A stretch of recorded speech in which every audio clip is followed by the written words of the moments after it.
then at school, I would only pay attention in like math or science for the first 10 or 15 minutes. And then I'd get bored. And so I'd get in trouble a lot. So when you get in trouble a lot, you just automatically assume, oh, I'm just not very good at this particular subject. Right. And that carried over into high school. When I walk into a room and I'm introduced as Dr. Contreras, there's still a good chunk of people that don't believe it, or they probably I get vetted a little bit more than someone who looks the part. Right. And I have to say though that times are changing, because now there's a more diverse group. Like when I walk into those conference rooms, the group is more diverse. There are now more women. There are also women of color, and now I just don't feel so alone. Opportunities are given to you sometimes, and you don't identify them as opportunities because they don't come up in the way that you expect them to come up. So that's with the Four of Cups reversed. You're blowing my mind here, girl.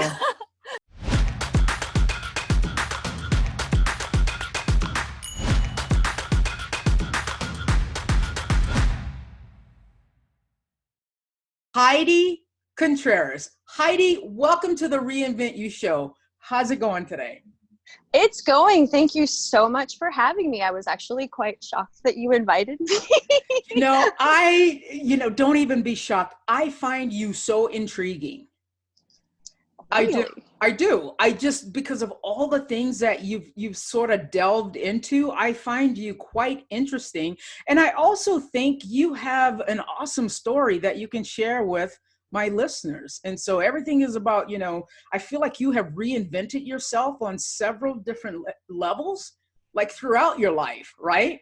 Oh, so, that's life. That's my life. Exactly. So you see, that's why you are a perfect candidate. So, well, thank you. So to begin with, let's talk about, you are a viral vaccinologist with a penchant for the occult, right? Yes. So don't delve into too much detail. Just tell us a little bit about who Heidi is today.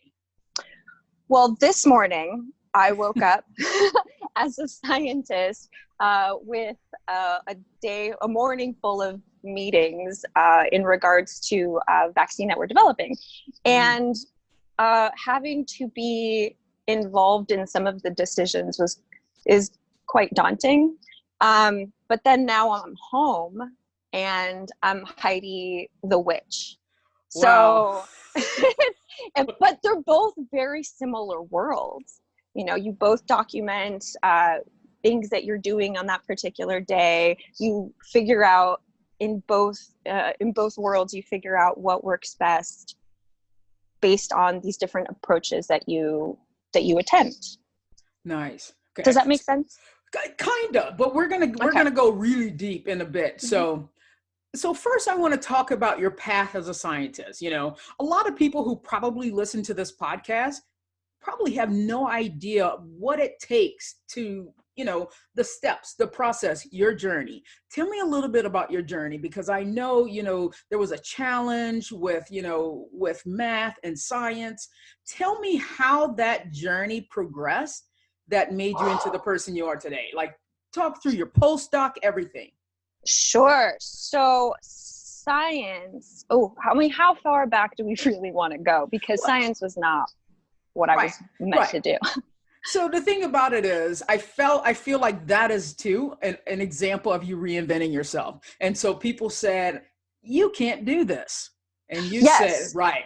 Right. So I wanted to be either an architect or a fashion designer growing up.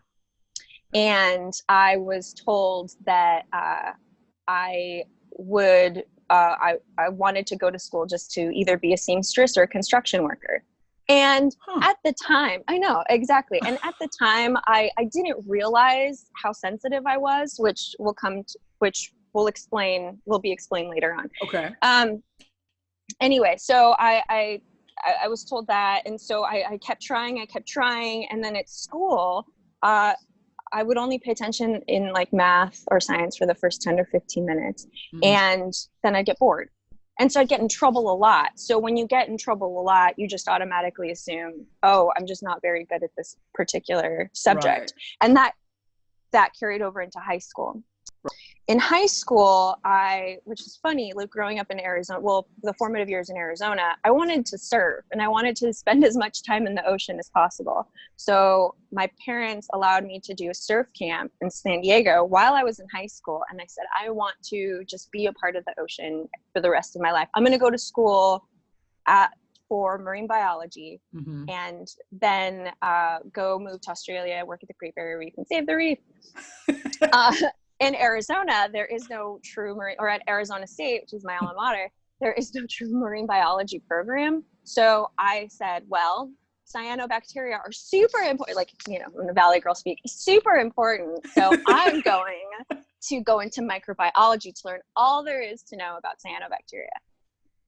And once you're delving into your undergraduate studies, mm-hmm. it's all disease focused. Luckily, at that time, we were also getting a new or fresh blood, if you will, that were opening up these labs in this beautiful new facility where they were working on tuberculosis. And I remember telling my boyfriend at the time, that's what I want to do. I want to work on a super deadly infectious disease. Wow. So I went from marine biology to infectious diseases. And I was never a good student. Mm-hmm. I could tell I was at the top of the bell curve. So, but that would be average. A total lie, right? Well, no, I as a student though, I was just average. Okay. Slightly above average at best. Turns out I just had issues in regards to learning in a traditional setting. Okay. And that came out after therapy as an adult, mm-hmm. that some of the reasons why I was so bored in class was because I picked things up really quickly, but then I wasn't challenged. So in elementary school and in high school, we all moved at the same pace. So there was no dynamic partitioning, if you will, of, okay, so these kids are really getting it. Let's challenge them more so they don't get bored. You know what I mean? Right. Exactly. I know totally. Yeah, so that was that aspect. So I went from a completely creative endeavor to now working on viral vector vaccines, mm-hmm. that address these issues in regards to the spread of infectious diseases. So that's what I'm doing now. So I went from that to this. Perfect. So what is the process? So you have an undergrad degree and then you get a master's and then you postdoc? So for me, I did an extended undergrad because I got 2 undergraduate degrees. Mm-hmm. And then, but on average, it's 4.5. Okay. And then I did a post-baccalaureate program, which was about 2 years. So that was in between undergrad and graduate school. Right. Within those 2 years, I strengthened my application, if you will. Mm-hmm. So then I was accepted into graduate school and to a few graduate schools, and I ended up choosing one in the West Coast by the ocean. Nice. So you can sort of stay close to your family also, right? Yeah. Yep. And still surf. So nice. So whenever you say surf, at first I thought you were saying and still serve, but I was like, no, she's saying surf. Yes. Right. Yes. But I consider what you do service as well. Like I know that you are an employee, you're working with the City of Hope. How rewarding is that work and how do you connect it to your bigger why? So for me, this is actually, I can only speak for myself. For me, this is kind of a dream come true because what I'm doing in lab isn't just this esoteric thing. It isn't just like, oh, well, I'm going to create a thing. So eventually it helps people. Like when you write it in grants or in publications, and sure, at the time you believe it, but you don't get to see it. Okay. And here I'm working in a lab, but I have the benefit of seeing what it is that we're doing in the laboratory, mm-hmm. and then seeing the direct effects in our hospital. Our patients are taking some of these vaccines. Right. So, so the best part. And you also become involved in the manufacturing process. You get to, from this little grain, this little idea, and then it just blows up into, wow, this is going into humans. This is wild. Mm-hmm. I just can't. So that I think for me is the most rewarding, and it fills in that gap of, why am I doing this? Right. I'm not just stuck in a lab coming up with these ideas. Oh, because I can see that it's helping humans, mm-hmm. 2 blocks away. Absolutely. There.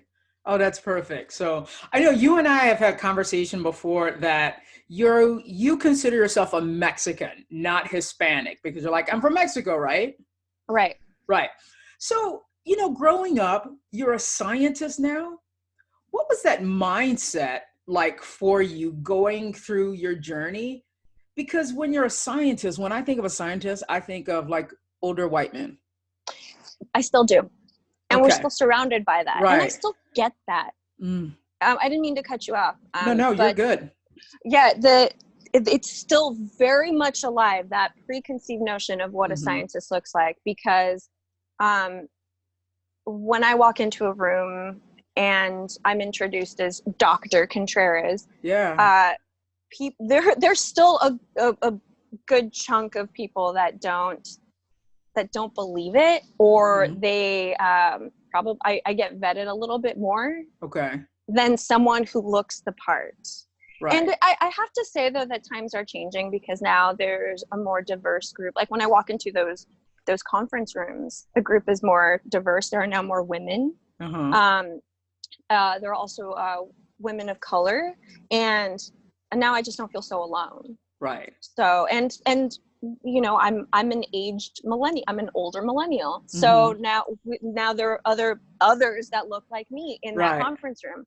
So I'd say there's still, but even within the aging millennials, there's still that pervasive ideas like, you don't look like a scientist. Your face is pierced. You at the time I had pink hair, bright pink hair. So right. I get that. How do you balance, like, for the majority of your workday, you're a scientist. Then you come home and you're doing these, eccentric type things, So let's say when you do walk into that room, how much of your outside life do you bring into your interactions with other scientists, with your professional life, as far as your personality?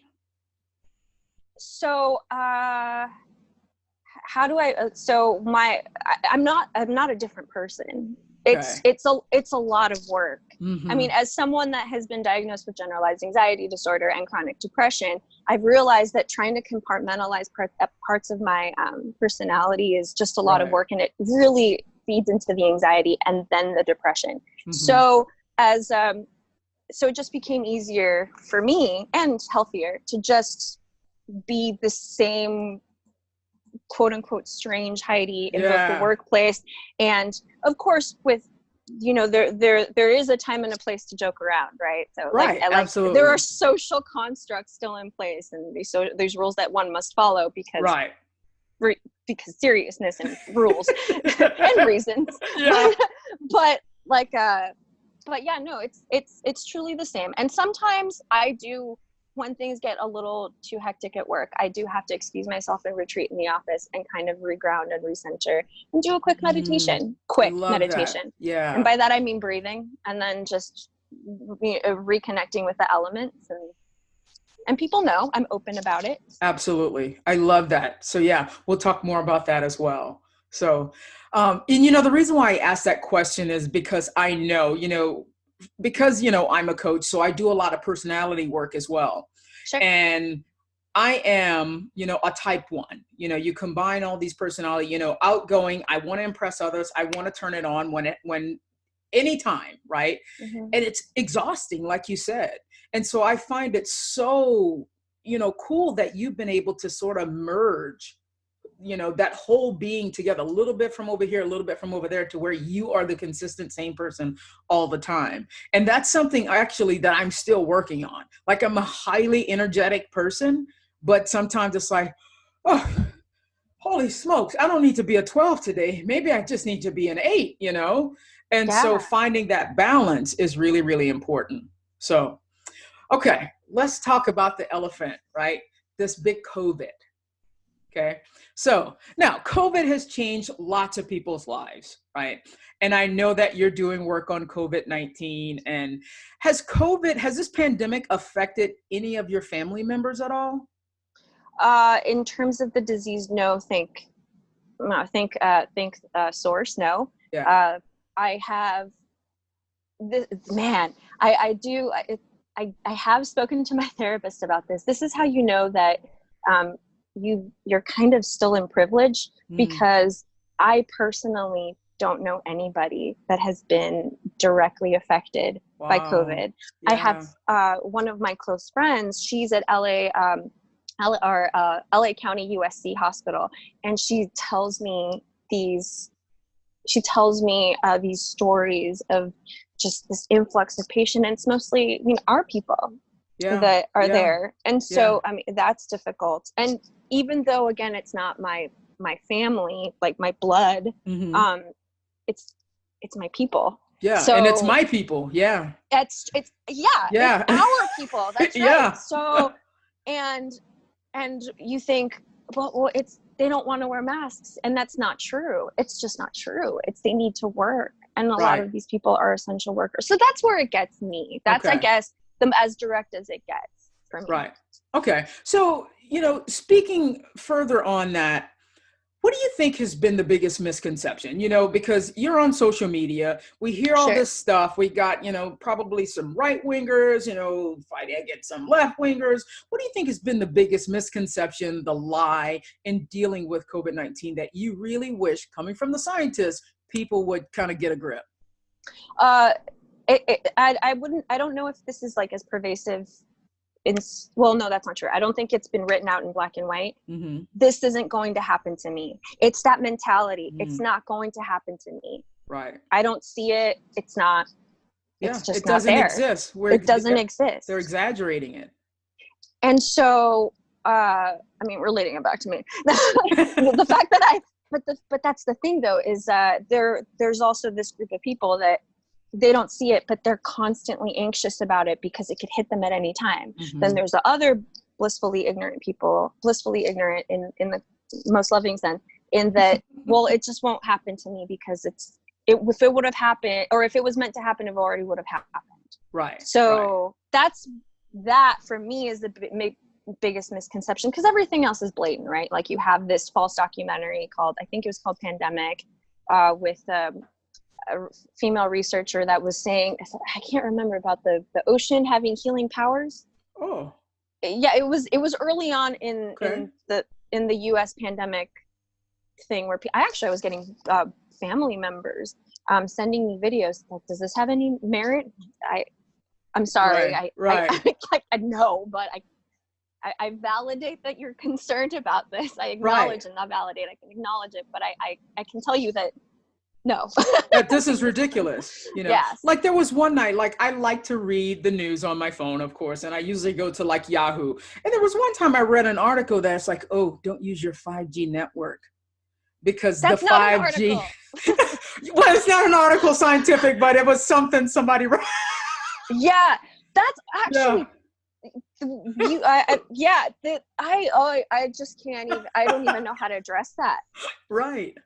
I feel like my magic crystals have more of an impact on me than 5G, and I don't even believe in magic crystals. But but that's the thing. Also, is that we're this huge culture of consumerism in terms of what we absorb and what we choose to digest, and the word article gets thrown around a lot, especially for the internet, because an article, by definition, and not just scientific, right? I mean, things that are on the New York Post or on the LA Times, these are well thought out and researched, written pieces that are meant to have zero bias. Like they're allowing you to use your free will and make a choice. These others will have, and I think this is the most dangerous part, is that they'll have snippets of truth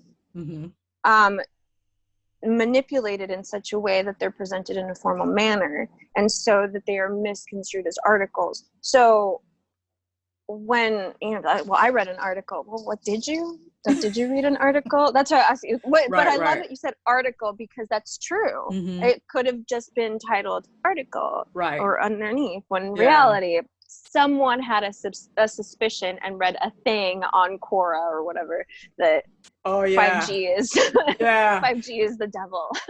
It's so bizarre, some of the stories that are thrown around. I mean, I'm just amazed by it, you know? So when your family members come to you and say, you know, they're asking about, you know, the healing powers from the water, and, you know, what about if they came to you and said, you know, Heidi, I just saw that Alyssa Milano, who had all the symptoms of COVID, and she tested negative twice before, but she now has tested positive for the antibodies. Then why do I need to get tested if it's not foolproof? What do you say to someone who comes to you with those concerns? That is so difficult, because, you know, what is a test going to do for you? That could just mean that at one particular moment, you could have just tested negative because your viral titer wasn't high, or maybe there was a defect in the test. Okay, mm-hmm. Sure. The best way to move forward is to assume that you have it. Right. And of course, this is really harnessing on your altruistic side. It's like, if you believe that you have it, do everything you can to prevent others from having it. Mm-hmm. But that's not really the behavior that we're adopting. It's how do I protect me from you, rather than let me protect you from me. This is why I'm wearing the mask. You wearing a mask isn't going to protect you from me. Right. Me wearing the mask is going to give that protection. Does that make sense? No, that totally makes sense, because you're coming from a very selfless point of view, you know, and so, so I'm not going to go out and spread things, you know, even if I think it. Right. So, absolutely. So the testing, while I think it's important for reporting and for statistics, and also monitoring people that have been infected, you take that information, and what do you do with it? Well, you move forward protecting the people that you love, the people in your household, because now more than ever we have multi-generational households. Right. You know, that's just how the times are. And also, I mean, if you have to work, if you're an essential worker, if you're called back to work, pretend that you have it and just protect others from your germs. Right. You know? So it should just be a given, especially if you're interacting with like the public. Sure. Yes. Okay. Totally. What's your overall opinion on how you think the CDC and the government has handled this pandemic? My opinion. Oh, well, okay. So this was our moment. You know, this was our moment. Man, greatest country in the world. We got all of these things going for us. Oh, pandemic. Yeah, we got it. The radical disconnect between leadership and then all of these programs, and also, once again, this idea of it could never happen to us. Yeah. Just everything fell apart. Just the lack of leadership, without getting too political, and this belief, or no, this inherent distrust in science and scientists, because you tell me something that is sobering, that is factual, it doesn't make me feel good. So I'm going to curate that bit of information and step it aside and come up with my own reality on how to move forward. I love that. Yeah. But that's how it is. And that's our pathetic state. Yeah. So we now went from the greatest country in the world to probably being the most selfish. Right. But that's neither here nor there. Right. If you were going to, like, just, and not being political at all, but if you were going to, let's say someone came to you and said, Heidi, I've got a room with 1,000 people in it right now, and I need you to convey the most important message about science to them right now, what would you convey to that audience? What would I convey to that audience about why it's important? Science, because people are mistrusting science right now, right? And they're like, doctors and, and a lot of that's been fed, so there's more gasoline being thrown on the fire, but just, I guess, in defense of science. We tend to fear that which we don't understand. Mm-hmm. And as scientists, I have to say, we've done a very poor job at opening up the doors and allowing other people to see, the transparency. Right. But transparency in a way that is digestible to the general public. I mean, we used to have a group of people, the science writers, that now most science writing is I think marketing. I'm not really sure. But anyway, so there's this demystification of science that we weren't adequate at doing. And so now trying to, tell people, okay, so I know I'm not explaining this as properly because this is a very difficult question, but the best, okay, so when people got on the bandwagon of non-GMOs, no GMOs, it's like, I want my organic carrots. Sure. What color are non-GMO'd carrots? They're not orange. Oh. Exactly. So like, okay. So what do you think? Like when we say GMO, you think that we get a leaf and we just inject it with stuff? I mean, no, it's bees do it. Bees genetically modify plants. I mean, so, what is it? And I move it back to how inadequately science was taught in the classroom when we were kids. Kids, well, we're sponges. Mm-hmm. We're sponges, we're the world is magical.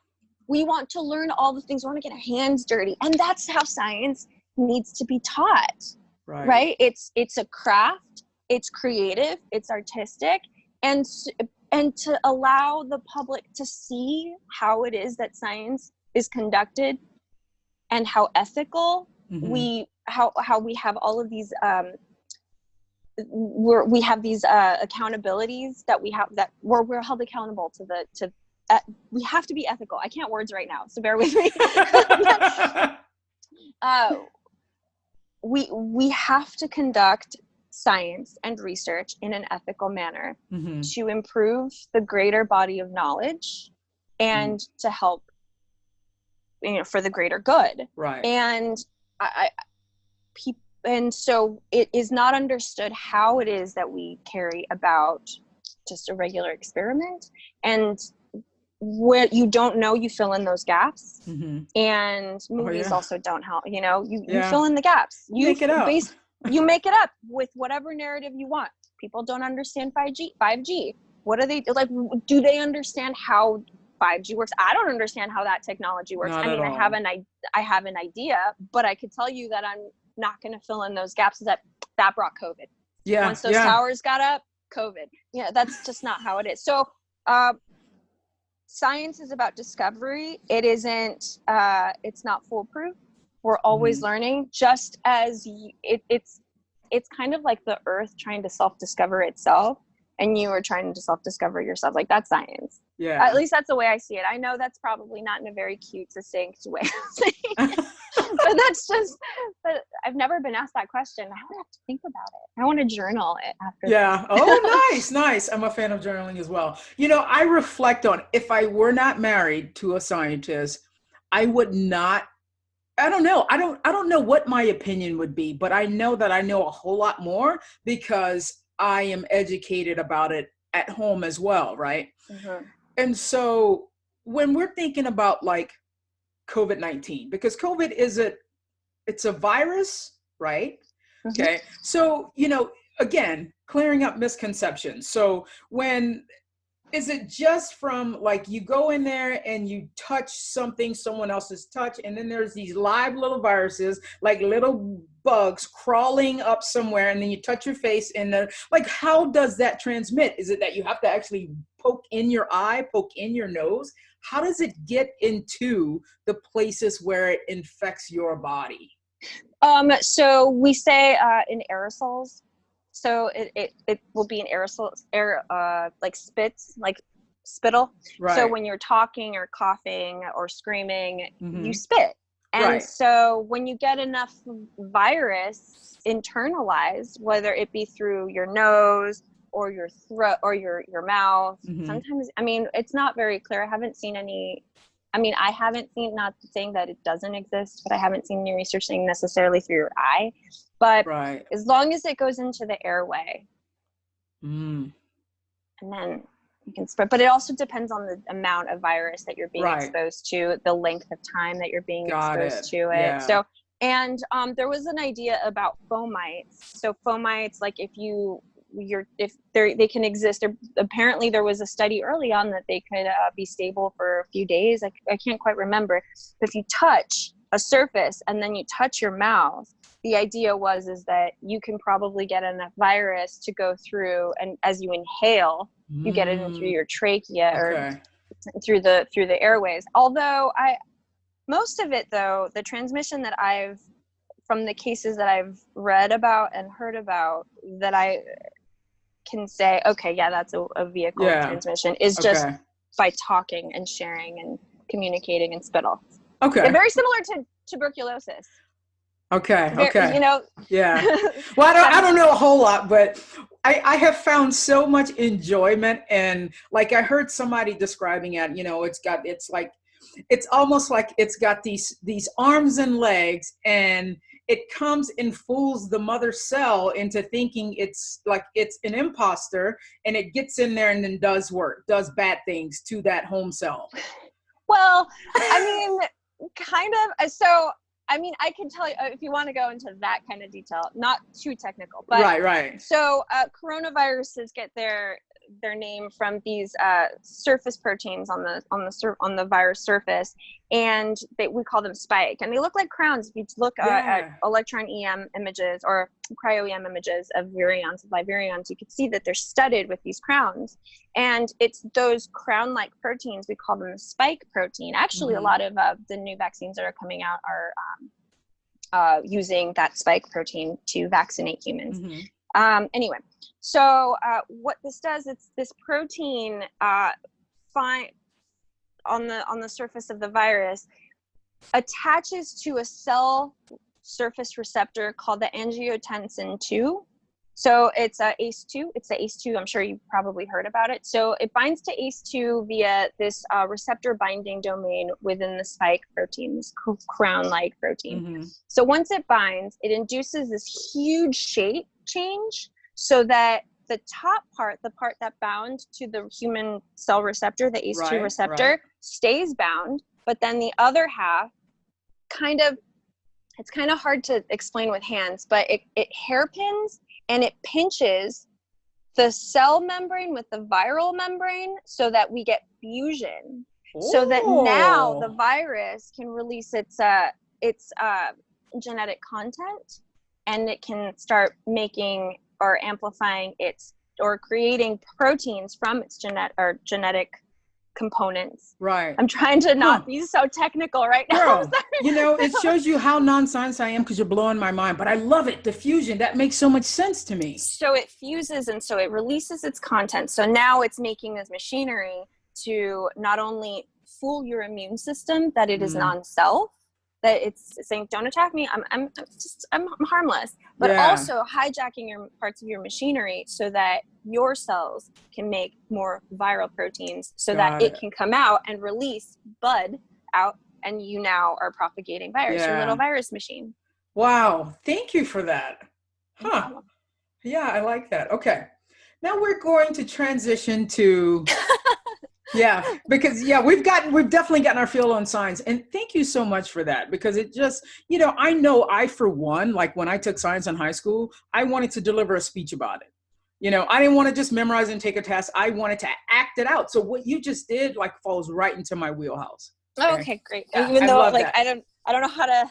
Oh yeah, the whole kinesthetic, tactile. I love it, love it, love it, love it. So so now I really want to talk more about Heidi, right? So generally, there are several big pivotal moments in a person's life that shapes the person they are today. What were a couple of those really big pivotal moments that shaped who you are? Sure. Well, when I decided to be serious about going to school and pursuing a higher degree in science was I was working at, I don't know if anyone remembers, Lerner, New York and Paradise Valley Mall. It was during a time where I was on hiatus from school, from undergrad. Okay. And it was still a point where I was like, I don't know if I really want to go back. I don't really need to go back to school. So I was working the floor, and I was cleaning the fitting rooms. And the bottom of the fitting room, I saw a dirty tampon. Oh. And that was not the first time I had seen people change. Yeah, well, I mean, I hadn't physically seen, like, with my eyes, seen people change their tampons, but but I would see them on the floor, or like their soiled maxi pads. And I said to myself, I can't do this anymore. Like, I can't do this. And so that was one moment. Another moment before that, I was, it was around 10 years old. I was around 10 years old. And it was the moment I decided I had this fascination with death. And the reason I had this fascination was because it was the first time I had considered committing suicide at the age of 10. And the third time was more recently, where that was 3 years ago, where I was planning my suicide. Wow. And so that moment was one of the worst, but also the best moments in my life, because I had never wanted to live as much as I did. And I remember picking up the phone and calling my best friend and telling her, she was in San Francisco. I told her I need help. And hearing her so worried, so concerned, made me realize that I think I needed to be here more, that I needed to just kind of fade away from people's lives. Right. Oh, it's still, I'm not crying because I'm sad. I'm actually crying because it was, I didn't realize how much I meant to people. Oh God, yeah. So, and it's, from that moment on, and I've told people this, the darkness of death never felt as comfortable as from that moment on. Like, I've never wanted to it just was. And now from that moment, all I wanted to do was live. Right. So, oh my goodness, Heidi, thank you so much for sharing that. Thank you. Sure. I mean, you just are such an open book, and the level of vulnerability. Thank you for that. So I would like to talk a little bit more about that, because I know that, I just left the classroom a few months ago. And I know that, you've suffered with depression and anxiety and, suicidal thoughts, or, however you categorize that. But I know as a high school teacher, there are a lot of high school students, there are a lot of junior high students, there are family members who are dealing with such a severe, bout of depression. How do you help them get out of that? Someone who has walked through that path and who has, not only embraced life today, what would you tell someone who is struggling? Maybe they're listening right now.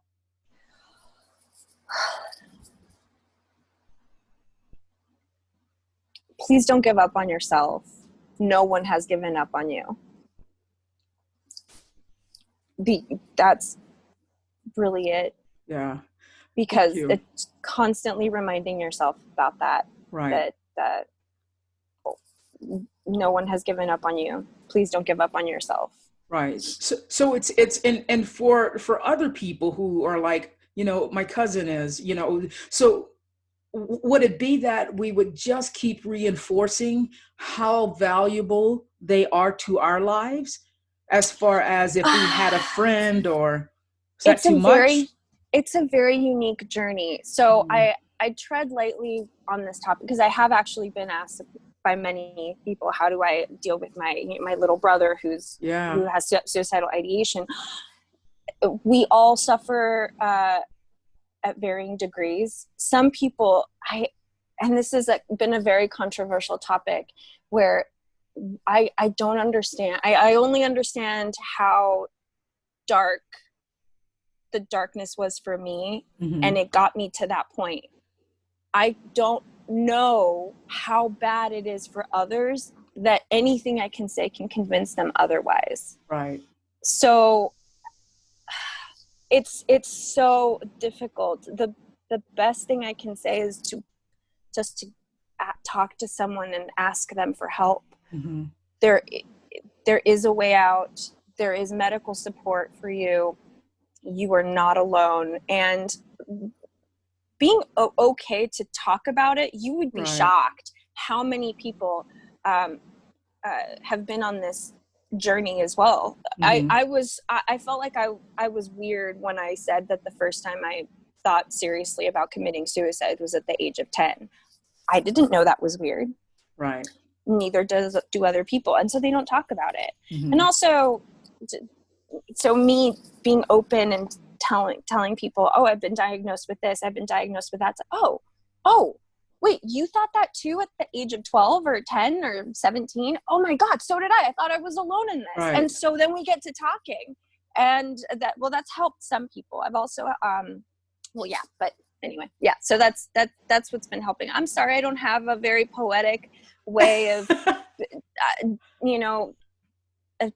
trying to help someone being able to get out of that situation, because I don't know how hard it is for that person. I only know how hard it was for me. And that whatever powers that be came in and said, do not give up on yourself. Go ask for help. Yeah. I love that. That was wild.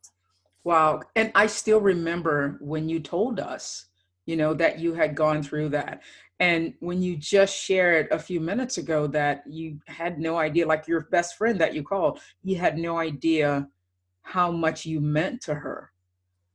And so that is so touching. This, it goes back to the core belief of, my top values are love and connection. And I believe that when we connect and we care about one another and we serve from that place of being selfless, it's important to maintain those relationships, to let people know exactly how you feel about them, so that, they don't wonder. They don't have, like, oh, I don't know if she loves me. I don't know how she feels about me. And so I try to make a practice. It comes across as real, people are like, what's going on? You're giving away all your stuff. What? It's like, I just want you to know you mean a lot to me. Why? Right. Why don't you try? But that has more to do about them than it does with you, which is what I realized. Yeah. Right. Like, I'm not in the business of mind reading. Okay, that's my side hustle, but no, I'm just kidding. Yes. I'm joking. I'm not in the business of mind reading, so I'm just gonna ask you, you like me or not? You want to do this or not? Or what did you think about that article I wrote the other day? 5G. Right. 5G. It's your article. It's a researched article. Yeah, it's in Science. Oh my goodness. Wow. So I really want to go back to your fascination with death. Tell me a little bit about that. Is there still a fascination? Is that something you've sort of kind of moved on from? No.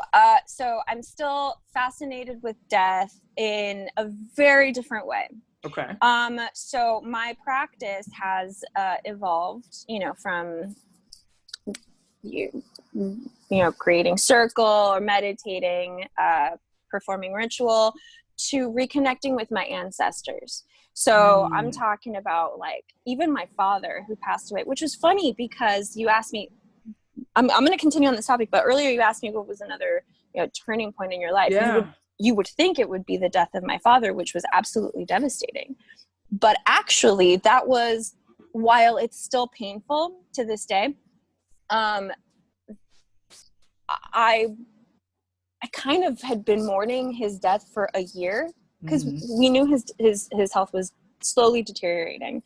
But I had been grieving him. And so during that year, I would talk to him and I would tell him all the things. And the whole year I kept telling him, Dad, it's okay. We're going to be okay. you know? So it was a mutual comforting kind of thing. Like, are you going to be okay? Yes, Dad, we're going to be, you did great, you know? So that was a year. So again, so kind of still maintaining contact. Ooh, you're making me cry. My therapist at $300 an hour doesn't make me cry. Oh, wow. I'm joking. I actually don't know. I'm very fortunate to have insurance, so insurance covers it. but this is why everyone should have health insurance. Yes. Exactly, because I can't afford that. Anyway. So fascination with death is a way of not only connecting with my dad, but also connecting with his side of the family, and connecting with a part of myself that I know has been lost since pursuing science. There was a large part of myself that I did lose in the pursuit of where I am today. A lot of identity, a suppression of my craft, because I have been practicing witchcraft since 2004. Mm-hmm. And I remember in grad school pushing it down, like, no, this is silly, Heidi. Pushing down the witchcraft? Yeah, hiding it even, just and just releasing it, letting it go. But the thing is that witchcraft, it isn't just this like gothy thing that someone wants to do. Actually, it's part of my family. Mm-hmm. So while on my father's side, they were Catholics, like Mexican Catholics, you know, pomp and circumstance, ceremony, up and down. You know, exactly. The frankincense and the myrrh, you know what I'm talking about? I do. So while there was all of that, there was also veneration for the dead. And also the saints, kind of the way that it's really funny, because when I'll go see some of my other friends who have their pagan altars, and it's no different from altars that some people in my family will have altars for their preferred saint. Okay. So go ahead. Sorry. Ooh. Well, so I want you to sort of define witchcraft for me, because when I think of witchcraft, synonyms are like voodoo. Always like I have negative connotations, and I go, oh, that's the devil. That's Satan. Oh my goodness, Heidi, what's going on here? Are you conjuring up Lucifer? That's exactly, but that shows my lack of knowledge in that area. So I would love to learn. You were asking some pretty loaded questions, and I'm trying to really just kind of keep what is witchcraft? It's a lot of things. Mm-hmm. It's a very unique practice to the individual. There are some theistic witches. There's some atheistic witches. I'm the atheistic variety. So while I'm a Hecate devotee, I don't worship her. I actually reflect on some of her epithets or some of her essences, if you will, personality traits, and kind of strive to be that. Like, I want to be guardian and guide and a gatekeeper. Those are her three epithets. Yeah. And I want to be that for others. I want to guide people out of their darkness. She guides with her light, with her fire, guides people through the darkness. Mm-hmm. In the metaphor, or not metaphor, in the myth, she's the one that helps Persephone, guides Persephone through between the underworld and the world. And Demeter, and I believe she also helped Demeter too. No, was it Demeter? Her mother? I can't remember. I'm terrible. But Persephone, anyway. But that's how we have the seasons. Hecate, light, season, Lampadius. Okay. Anyway, so one of the best definitions that I had about, or that I had ever read about witchcraft was this writer, pagan writer. Her name is Margot Adler. She has a very academic approach in regards to writing about witchcraft. In her book, Drawing Down the Moon, she writes, witchcraft is a religion deep-rooted in rebellion. So anything that we're told that we're supposed to do, we don't. Mm-hmm.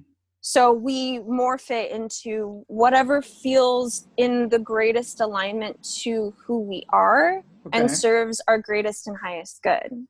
Now, there's another idea of witchcraft, which has been also written about in a lot of academic essays, or in a few, not a lot, but in a few academic essays, where witchcraft was attributed, or was a way to was labeled as like a negative thing to suppress women from really garnering power in groups. So like the term gossip, right? So gossip became a term to describe women that just came together and spent time together.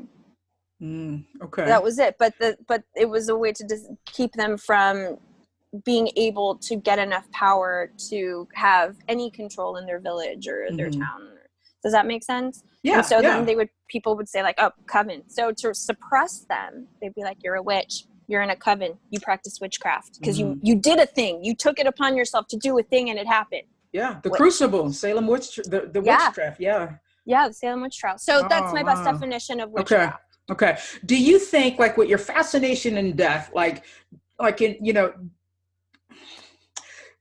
would you say you can, like, do you communicate like with your dad? Is that like what is that like?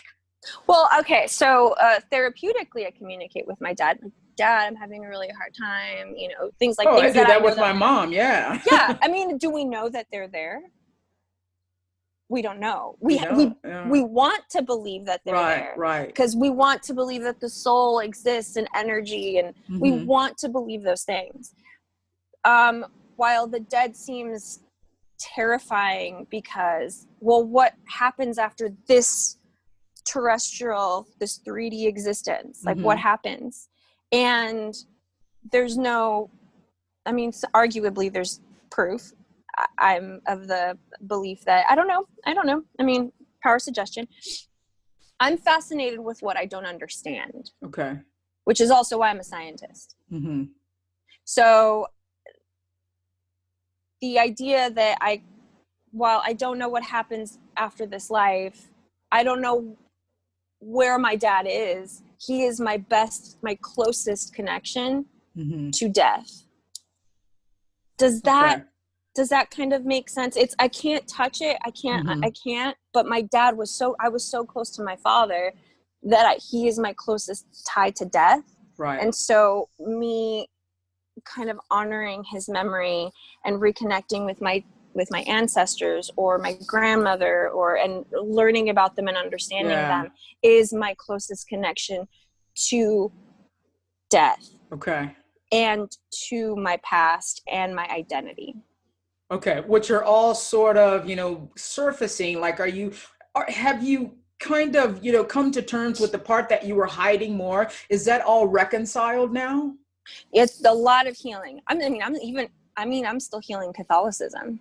For the most part, I've healed. Okay. I don't resent it, but I'm healing it as I'm reintroducing elements of it into my life. Does that make sense? Yeah, it does. It makes total sense. Yeah. So I know that you also, like, is there a name? Like, I know, like, you are a certified yoga instructor, which makes you a yogi, right? So what does it make you if you, use tarot cards? Is there a special, like, high priestess name for that? Depends. So there are, you would be an initiate, or you would go through ritual to be a high priestess if you were in coven, or if you were in a more organized group. Okay. Girl, does that make sense? I find every bit of this stuff that you've been sharing so fascinating. Oh, thank you. I really do. I feel I have to admit that I feel a little guilty because I feel like I jump around a lot. But that's because you're asking me so many questions. I don't have a one-word answer for you, and I'm trying not to get too deep into it. But I'm totally fascinated. The only thing that's missing is I'm not having a beer right now, which would be so incredible. Where is your beer? Well, I'm going through 2 months of not drinking, so yeah. Oh, that's great. Yeah, yeah. Oh, every now and then I can have some discipline. Okay. It's discipline season right now. Okay. Oh, right. Yeah. So let's talk about your tarot cards. What exactly do you do with them? Like the only thing that I know of is like, we go down to the French Quarter and it's like, oh, here are the cards. Let me look at the cards. Let me read your future. Like one time when Shelly and I were there, they were reading our lifeline on our hands, and Shelly's just long, and the lady goes, oh, you're going to outlive everybody. You have such a long lifeline. She looked at mine. She goes, Wait, is Shelly left-handed? No, she's right-handed. I don't know. I mean, I'm not into palmistry either. Yeah. I'm a very skeptical witch. On Reddit, there's a group of us that we call them sass witches, which are like skeptic, atheist, science. Yeah, but anyway, yeah. Okay. So, go ahead. So how do you use your tarot cards? I use them in therapy quite a bit. What we call shadow work. So shadow work and therapy are basically, they go hand in hand. So it is surfacing all that is dark and all that is repressed, and snippets of that darkness come out when let's say you see someone that you don't like, or they do something, you see that, right? You see it and you're like, I don't like that person. Why? Because he does this, right? Well, I believe it was Carl Jung that would say things we don't like in others are shadows of our discerned selves. Absolutely, yes, I heard that. Yeah. So, in therapy, like you sit there and you're just like, oh yeah, I've had this thing carrying with me for X amount of years. But that one thing that you casually brought up in a therapy session, like 4 months ago, comes up when you're like, I don't like the cut of his jib. Why? I don't like the way that he wears his tie. Why? It's off-centered. So you don't like the fact that his tie is off-centered because, I mean, this is me personally, this is just like my thing, is because you have an issue with perfection. Yeah. Like I have an issue with perfection. Like but it's not that I'm, that everyone has to be perfect. It's like, I know that I'm human. It's like I'm incapable of perfection. Right. Because I'm a human being. We're imperfect humans, right. And I just grew up striving to be perfect. Okay. And so that is an insecurity that I'm dealing with. So that's part of shadow work, right? Because that's something that how often would you admit, I have a problem with not being perfect? Of course. But is that because you pulled a card? Sometimes. Oh. Sometimes. So what is the motivation for pulling the card to begin with? Okay, so sometimes it's like you need guidance. Like you already know. So the cards are so weird. This is a very difficult relationship that I have with the cards, because we use them as tools. So I'll pull a card and like, okay, so like for example, right now, wait, let me just, because I'm going to pull a card. Okay. May your power, blessing, and favor descend upon this deck so that I may understand all that is hidden and all that is true. So mote it be. Okay, so for now, I'm just going to say, okay, what is something that it would serve me to focus on the rest of the evening? So I'm going to draw, the Hierophant. So Hierophant upright, it's a major arcana card. It would be number 5. So for me, this card represents tradition, probably school. So something I need to focus on, which is funny. I do need to read a bunch of papers because I'm cleaning up. So I'm writing a grant. I'm cleaning up a grant right now. So I want to see if I can add a few more references. So for me, it's like, focus on work. Like, but in the more traditional sense. Some people would take this as a church or a spiritual practice. You could see it's a pyramid. It's a pyramid with an entry. It looks somewhat like a temple and the all-seeing eye. This is from the Mystic Mondays tarot deck. So tradition, sometimes institution. For me, I took it as like work for the institution. We call City of Hope the institution. Okay. So this is where I was drawn to, and so some people would be like, okay, well, tell me more about this institution. Like, what about it? What do I need to think on? Let's ask for some clarity. So I'll ask for clarity. So I got Justice reversed and I got Princess of Cups upright.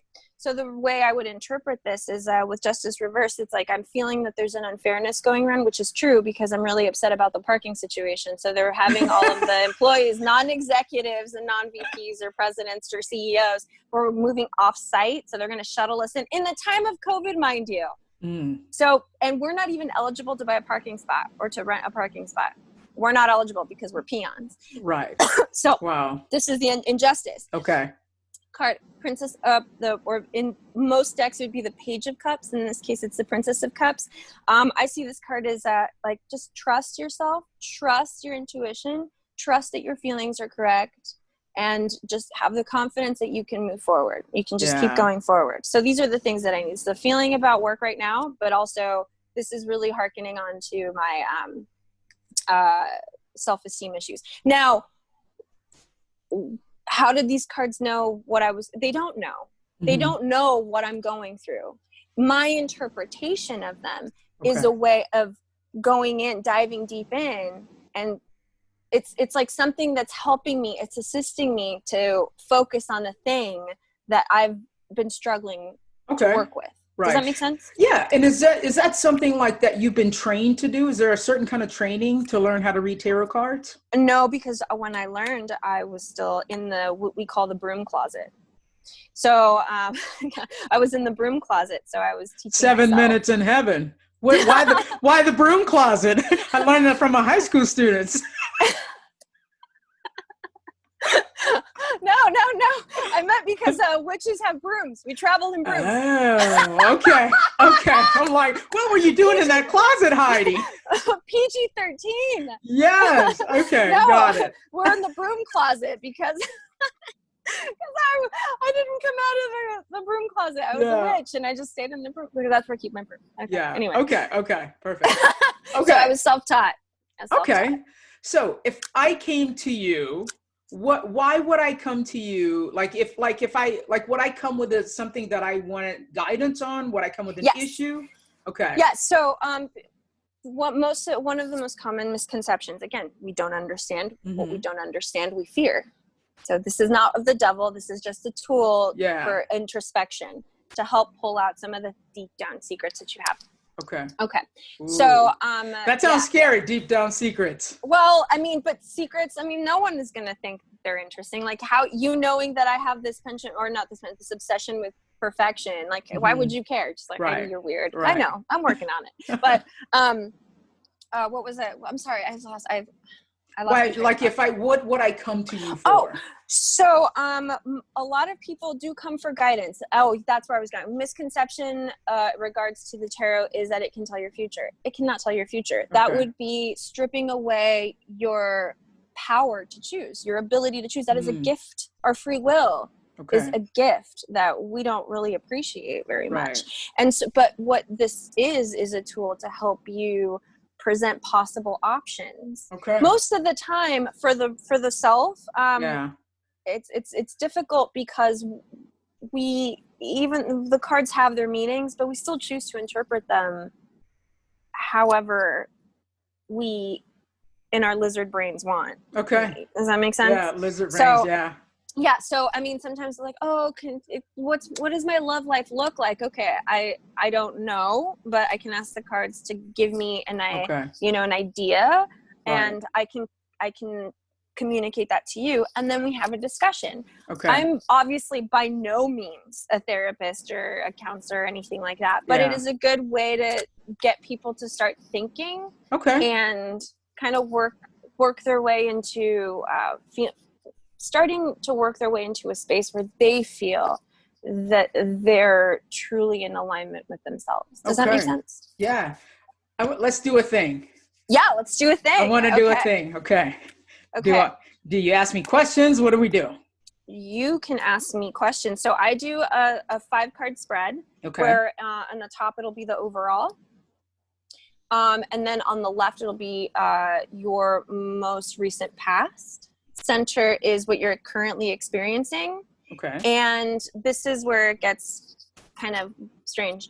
So on the right for me, it would be your most likely outcome if we lived in a vacuum and nothing ever changed. Okay. So if you like this particular way that which you're operating, then your action advice card could give you some ideas to, well, do you like your outcome? Well, you can change it, and this is the advice that it's giving you. Mm-hmm. Or if you like what's coming, or if we lived in a vacuum and you made no choices, if you like what the next step would be, then take that action that it's suggesting you do. Does that make sense? Excuse me. Yes. Okay, so since I did a reading for myself really quickly, let me,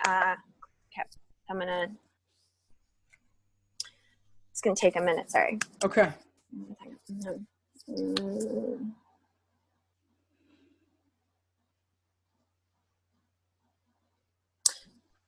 Trey, may this reading bring you all the answers you seek, with whatever higher power you believe in, with good to all involved and harm to none. Amen. All right. Do you have a white bird?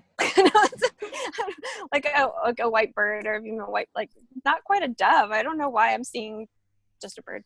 Just see birds. That's it.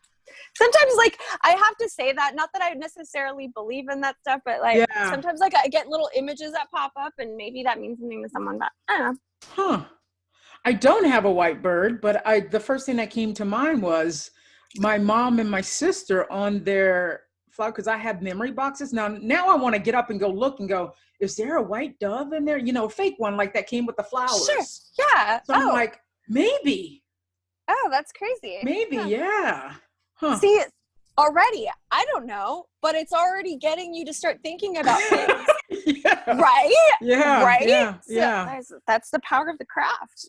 Like, it doesn't have to, it's just getting you to start thinking. You're already accessing memories, feelings. Yeah. Okay. I am. Okay.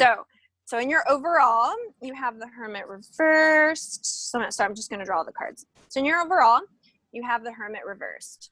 So this could be a couple of things. So either you're in an avoidance or giving too much of yourself, putting too much of yourself out there, unable to get some rest. But that could also be a reflection of something that we just talked about at the top of the hour, right? So that's Hermit reverse. Usually when the Hermit is upright, it's like collective, like, I just want to recollect my thoughts, recharge. I just want to relax. Oh, that's so true. Is that what you're feeling right now? Oh, absolutely. The last 2 or 3 days. Yeah. And I'll send you a picture too, so that you can individually look up the card meanings to see what resonates for you. You see what I mean already, how it's a tool? Yeah. In your recent past, you have the Two of Wands reversed. So were you feeling stuck, like unable to move forward, unable to see the horizon, unable to, it looks like maybe there's a little bit of disappointment in your, maybe like travel plans were canceled. I don't know, but there's something that's like cutting short. They were totally canceled. Yeah, because of COVID. We were going to San Diego. Well, at first we were going to Puerto Vallarta and then San Diego. We downsized and then that was cut short. So we went to Flagstaff. And when were you going to tell me you were going to come to California? Well, when we were going to come, because, but Gavin Newsom said no cigar to that. So he closed that. No. So, yeah. So anyway, not being able to see forward off to the horizon, not being able to journey. So, but that could also mean that you could be stuck. You're feeling a little bit like in my business, in my coaching. This is how you in your recent past. Currently, you're learning moderation. You got the Temperance upright, which is also interesting. I usually get this with people trying to cut back on their drinking. So that's interesting. But again, that could also be something that you told me. But is there some other, it looks like there might be some other balance that you're trying to obtain in your life. Maybe a more well-rounded schedule. Trying to, it's just trying to keep everything kind of measured. Like, okay, so I have to balance this one workload that's like really, really heavy, but also it's comparable. This one massive task is comparable to like 40 smaller tasks. Yeah. So how do I balance these? So that's where you're currently right now. Okay. And then you have the Six of Pentacles upright. So in your coming up, in your most likely outcome, if we lived in a vacuum and you didn't move forward at all, or not forward, but if you didn't make any decisions. So the way I interpret this card, me personally, is your ability to share, to give.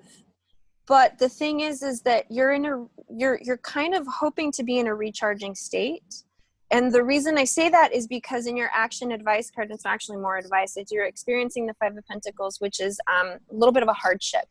Pentacles are usually signifying work or money, but I'm feeling like in this case, it's your internal resources. Like you're feeling a little bankrupt in resources.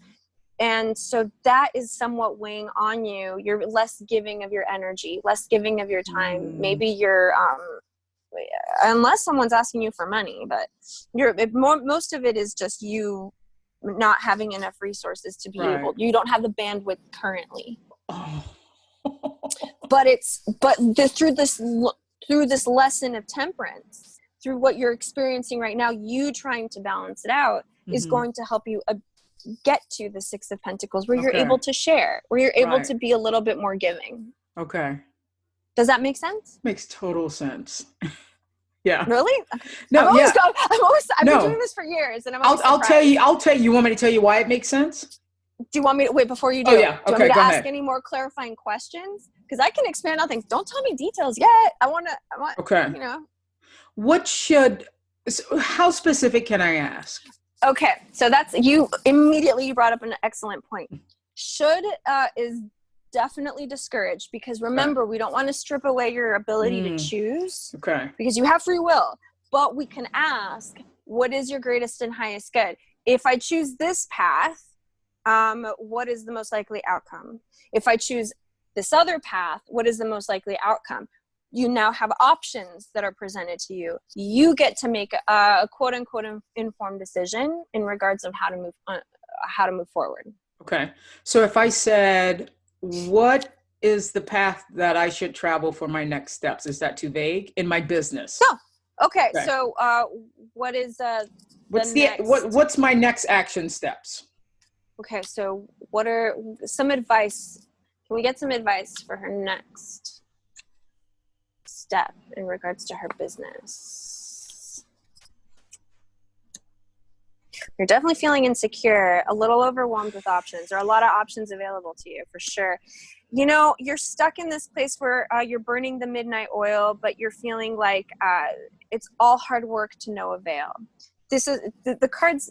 Sometimes the cards can bring up some really interesting things before it gets me to the real message. So, and I say that because I got the Princess of Cups reversed, which is the card that we came up earlier. I think that was actually for me, the Prince of Feeling Insecure, but also the Seven of Cups upright. Okay. So this is a card of like illusions, but sometimes there are so many options, it's overwhelming, and you got it reversed. And then this card is the Eight of Pentacles. So this is my burning the midnight oil, perfecting the craft, but you had it upside down. So the way that I interpret this card is you're working so hard, but there's just it's fruitless. Like you're feeling that it's fruitless, that it's not giving something tangible. So let's see, what is some advice? So she's working hard. It's almost like you're feeling unfair. Okay. You may believe that there is a traditional path. Like, I've been doing X, Y, and Z. It should be working this way. It doesn't work like that for you. Okay. So it is advised to you to be a little bit of a rebel, kind of break the rules a little bit. You got Hierophant reversed. So break away from tradition. Consider a non-traditional approach.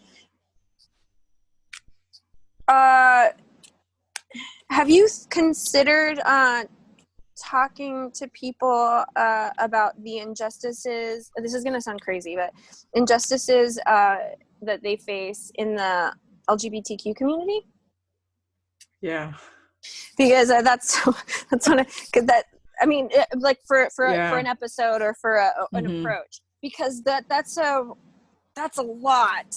That's a lot of energy that's coming up. That's God, that seems like it's something that you might want to. You're very timid about this because you know that it's touch and go, and it could also be very triggering. Yeah, all of it. But the thing is these voices need to come out. These messages need to be said. Remember I said earlier about speaking out and realizing that there are people out there that also, or other people just hearing me talk, are like, yeah, I went through that. Yeah, that was totally my story. Holy cow. Yeah, this is your voice. This is your opportunity in your vehicle. PG-13. Holy shit, Heidi. Oh. Man. In alignment, the Two of Cups. So usually this is a romance card in the beginning. No, but this is in alignment. So this is a mutual understanding. This is where you will shine. Oh, okay. So a lot of bitchiness, some little bit of stubbornness is coming up. I think that's coming from you, actually. You're holding yourself back a lot. Yeah. You got some biting words for yourself. You got some choice words for yourself. Opportunities are given to you sometimes, and you don't identify them as opportunities because they don't come up in the way that you expect them to come up. So that's with the Four of Cups reversed. You're blowing my mind here, girl. So that's what I'm seeing right now for you. Okay. So the biggest message from all of these cards that I pulled was follow a non-traditional route. There are injustices that people are facing, not just between like people of color, but strongly within the LGBTQ community. Right. Okay. So what else do you want to ask me? Oh, I think you answered it all. Okay. Yeah. And I'll take a picture of these two and then the order in which I pulled them so that you can. I mean, there was just so much that you gave me in those 5 cards. Well, it ended up being more than that because I asked for clarity. Okay. But 5 cards opened it up. So you had the Hermit reverse. It's like you're feeling like I need to recharge. Yeah, especially the last few days. Yeah. Yeah. So there you go. Remember, you're not able to give any more of yourself until you're able to really kind of take care of yourself and recharge. Right. I practice what I preach, right? But that's hard. Yeah, that is hard. Wow. Such insight. Thank you for that. Right? Yeah. Shadow work. I'm just like, cool. Oh, that's what's called. So we just did shadow work? Well, possibly. I mean, did I pull up some insecurities that you had? Oh, yeah. But see, the thing is like, I'm just telling you with these like inanimate, meaningless cards, right?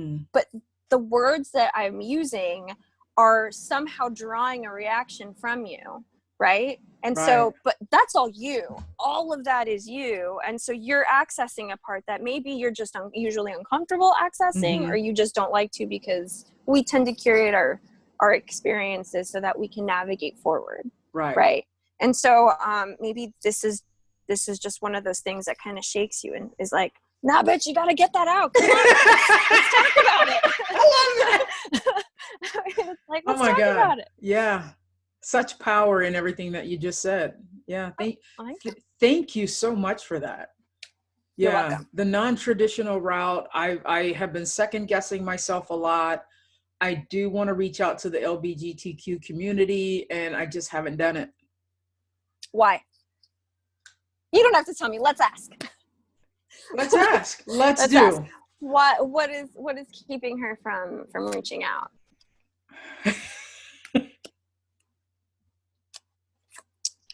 You like to be well informed. You like to have all of the info, which is fine. I mean, I think most of us do. But well, one, you don't want to make the wrong call, and you don't want to present yourself in a way that is like ill prepared. I don't know if that's true. I want to be ready. But there's no better time than, I mean, what did Walter Mercado say? I don't have to rehearse to be myself. So, I mean, you just go in there and you already have a plan. You really do.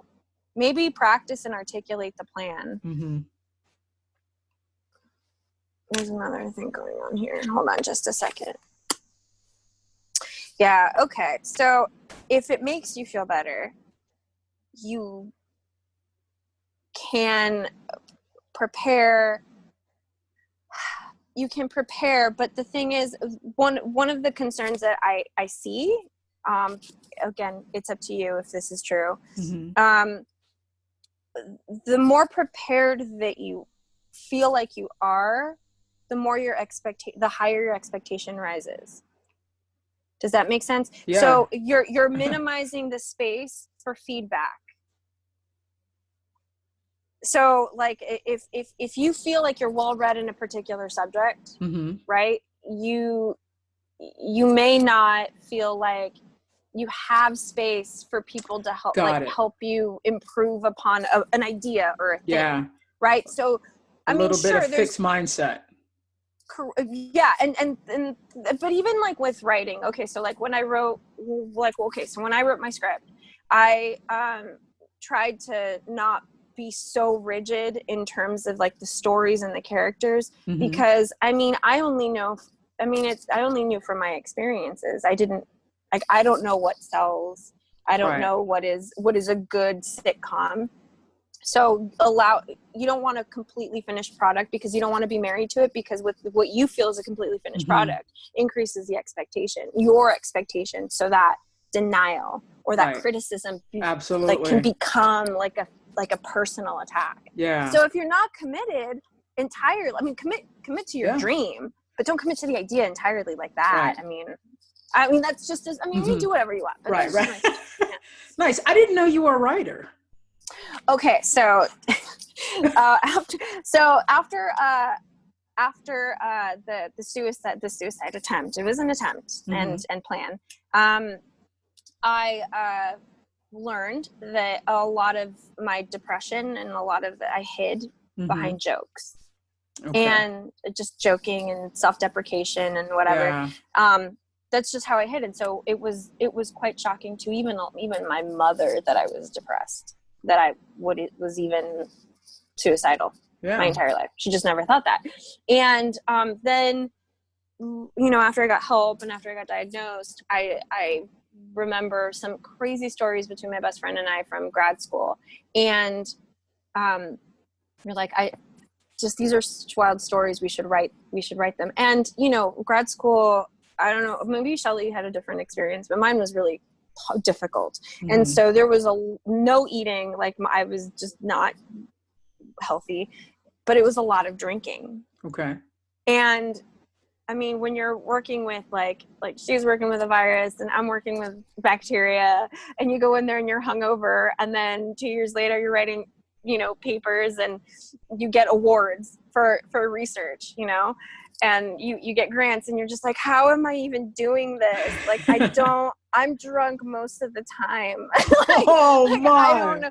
But that was our coping mechanism. Yeah. So we were operating under negative capability. So so anyway, so that story was like, well, these are crazy stories. They need to be told. And I attended the workshop, this writing workshop. And it's in Burbank. It's a comedy club. I can't remember. Okay. Well, the guy is a sitcom writer, and he ghostwrites a lot too. And so I did this workshop, and I sold, well, not sold, but I kind of gave my pitch, and they're like, that's it. There's no sitcom out there. And I don't want to give too much just because I don't want, I got it. So I got good feedback, but at the same time, there was a point where I'm like, no, I want to stay true to these stories, because if we change the character, then these stories, they just aren't the same. And they're like, but no one knows the stories. The value and the meaning of the story won't change. The message won't change. It's just the caricatures just have to be shifted in order to tell your story more efficiently within 22 minutes. Got it. So, okay. Yeah, so that was it. Wow. Anyway, so yeah, I did that. Holy smokes. Heidi, this has been, again, I reiterate that I find you so fascinating. Like, I could easily sit here and let this be a 5-hour podcast because I have so many questions, and like, I just love talking to you and all the different places we were able to go. And thank you for just being open to go to all of those different places. Oh, thank you for having me. Absolutely. So just one final question. In your lifetime, what is your biggest impossible dream? Something that you don't think is possible today, but it's like, if I could just do that, looking back in retrospect, I would have really, really lived. I would have really accomplished something. What is that thing? Have you thought of that? Oh, yes. Had I just gone to school for architecture. Okay. Does that mean, yeah. Okay. So would you ever pivot and do that? Well, probably not to go to school for architecture because I'm done with school, but that doesn't mean I can't, when I, for my next home, I can't design it or redo. I mean, I get to do it on my own terms, and I don't have to, it doesn't have to be, that experience doesn't have to be soured by being paid to do something that other people want. I get to do it on my own terms. That's a great perspective. I love it. Right. So just one last thing. What is your preferred method of contact? Because, if I'm a listener, I want to reach out to you. Where would you like people to reach out to you? Sure. So my email at mystichydrogen at gmail.com, or on Instagram my handle is at Heidi Hydrogen 1. And also for my tarot service, it would be at Mystic Hydrogen. Nice. Both on Instagram. Yeah. And of course, I'll have that down in the notes. So, Heidi, this has been an absolute blast. Likewise. Yes, it has. I mean, yes, it has. I know. I'm a lot of fun. Yes, you are. Yes, you are. Thank you so much for doing this. And, I wish we could have made it out to San Diego so that we could see each other in person, but I'm giving you a virtual hug right now. Yes. But also thank you so much for creating a very safe space and open place, and allowing me to feel comfortable in sharing, and very non-judgmental space. Thank you so much. And I hope that you follow this non-traditional dream of yours, because it's wild. Absolutely. I'm going to think about it all weekend. Yeah. I too will journal about it. So there we go. Yes. And tarot cards. Yes. Okay. How often can I come back with more readings?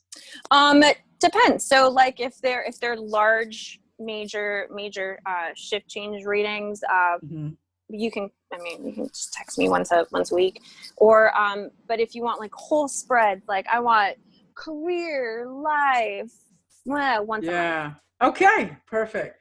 All right. Thank you one more time, Heidi, for doing this. Thank you. Okay. All right. If you like what you're hearing, and perhaps you're interested in having a complimentary conversation with me, click the link at the bottom of the show notes. Thank you so much for listening. If you even want to know more about what I'm up to, head over to traviastewart.com.